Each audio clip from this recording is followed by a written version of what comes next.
What's going on, friends? Welcome back to my channel. And if you just happened to stumble upon this video online somewhere and now you are here hanging out with me, then welcome. Welcome. My name is Gabby. This is Glam Girl Gabby, your place to come hang out and learn about all things glam, that's hair, makeup, and fashion. Some of you already know this about me, but many of you do not. A few years ago, I developed my own line of clip-in hair extensions called Cabello. It's Brazilian human hair. It is so beautiful and silky and long, double drawn, equal thickness from top to bottom, cuticle aligned, all of the terms that you guys probably don't understand, but that mean so much to me. It's like word porn for a hairstylist. Cuticle aligned. But I get a lot of questions from my clients who buy these extensions and from other clients who also buy extensions from other brands, how to put it in. So I figured it would be easier for me to demo it for you than have to explain it 300,000 times every single day in the salon. So let's go. So the way that hair extension works is that you get wefts of different sizes that will go on different parts of your head depending on that size of that part of your head. Confusing, right? I know. Don't worry, stay with me, it's really easy. The way that Cabello is, and I know that it's also for a lot of other hair extensions, what you're gonna get in your pack is a piece with 4 clips. 2 pieces of 2 clips, 4 pieces of 1 clip, and you are going to get 2 pieces of 3 clips. Step number 1 is to take your hair right at the nape, subsection, grab this hair, spin, and pin it up in a clip. So that section is now gonna look like this. Now what you're gonna do is you're gonna grab a backcombing brush. This is the backcombing brush that I really love. It's by Olivia Garden, but you can get any backcombing brush like this at like Sally's, or even I bet at Shoppers you can find it. It has really nice tight bristles, which lead to a really good backcomb. You're gonna grab that section, you're gonna lightly backcomb, and then you are gonna open up your clips and stick it right in there. For this part of the neck and nape area, we're gonna be using a 2-clip weft because it's narrower and that part of our head is also more narrow. Now we're gonna take 1-inch section above that section, slide it all the way through, pin up that hair, backcomb it lightly just like we did last time, and put in a 3-piece weft. The 3-piece weft is a little bit wider, but so is that part of our head.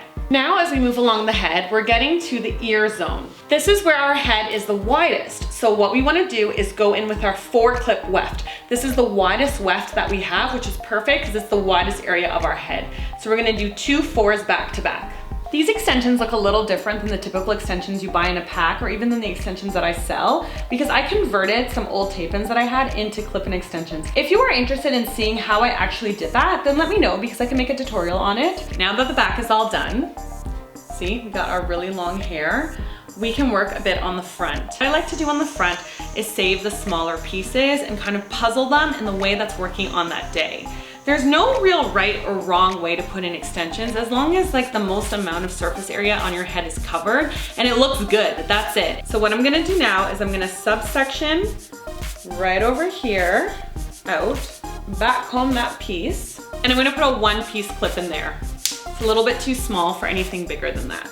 Now I'm gonna take 1 inch above that, put it down over the weft, clip this up, and since I part my hair this way, there's gonna be a lot of hair to cover this area, so we wanna fill in this area so that the short hair doesn't look chunky with the long hair underneath.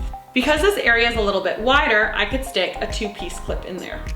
So you definitely wanna stay at least 1 inch away from your front hairline so that it doesn't show like through here. You need enough hair to be able to cover this area if the wind blows. Now let's work on the other side. Right in this zone, I'm just gonna put a 1-piece weft in as well. All right, so I think that's pretty good. I still have 2 1-pieces left over and a 3-piece left over, but I don't feel like there's any hollow zones in my head where I need more hair, so it's not necessary to use every piece. Now I'm gonna show you a really easy way to curl these extensions that look amazing. So you're gonna grab a 1.5-inch curling iron. This is a really nice iron for very long hair. It doesn't work great on short hair, but looks beautiful on long hair. So we're gonna go in layers. We're gonna grab the bottom of our hair.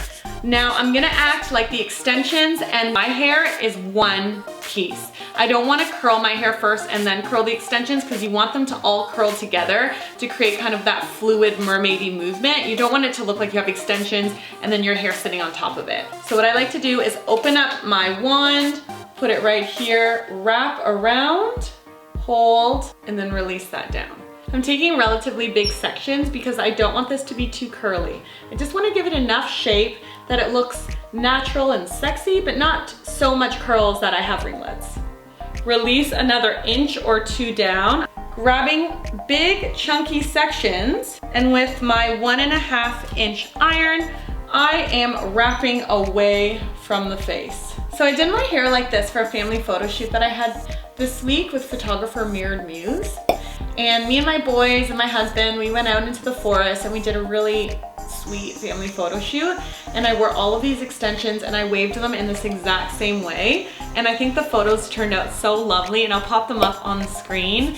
Just because the hair was so kind of romantic and fluid, kind of fairy-like for that setting. So if you guys are doing any type of photo shoot, or if you're in a wedding and you want that bohemian feel, then I really suggest getting hair extensions because it makes such a huge difference in how your photos turn out. Now that all of the extensions have been curled, I am left with just the top of my hair, which is, you know, only my actual hair. There's no extensions here. And we want to make sure that these blend in. So as you can see, it's looking pretty chunky and not blending.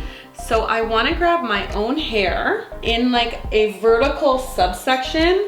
I want to gently curl away from the face, just like I did the other pieces. As soon as you do this, the hair is going to fall into the extension. It's going to blend seamlessly. Okay, so now you can leave your hair like this. I'll give you a little sneak peek of what it looks like from the back. If you want to give it a little bit more texture, if your hair doesn't have as much hold or curl as mine does, then I'm going to show you this really awesome product. This is the Sexy Hair Texture.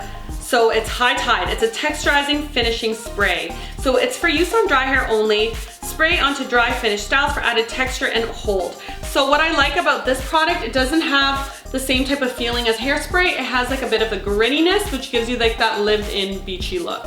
And see, that's already given it like a ton of like oomph. Thank you so much for watching, you guys. If you have any questions, then don't forget to comment in the comment section below. Leave me video requests because I am always here to make your life easier. If you have anything that you want to see, let me know and I'll make it for you. As always, I'll see you next week. I love ya.